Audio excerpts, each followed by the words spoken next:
Πες στους δικούς μου ότι θα αργήσω απόψε. Ένα θα γίνω με τις δραγές και τους καπνούς. Το τελευταίο εισιτήριο κόψε. Γι' αυτό το τρένο που θα αγγίξει τους ουρανούς. Τι κάνω φίλε μου σαν πάρω απόψε. Σε δρομολόγια δίχως επιστροφή. Το σεβασμό σου στη μνήμη μας δώσε. Το έγκλημά τους μην αφήσεις να ξεχαστεί. Φεύγω να πάρω τρένο, ίσα που προλαβαίνω. Για μια καλύτερη ζωή σε μια άλλη χώρα. Εδώ που ζω κι υπάρχω με τα βία σαν ασένω.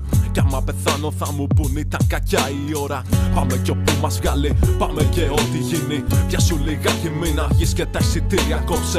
Δική μας η επιλογή, δική μας κι η ευθύνη. Δεν έχει σημασία για αυτούς εάν χαθούμε απόψε. Σαν είδωσε το γκάζι, τα αύριο μας προστάσει. Γλυκό χαράζει ο ουρανός κι όμως δεν ξημερώνει.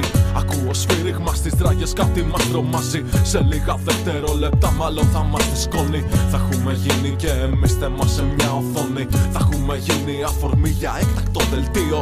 Που είναι ο γιος μου, που είναι η κόρη μου, δεν το σηκώνει. Ταξίδευε με το Intercity 62.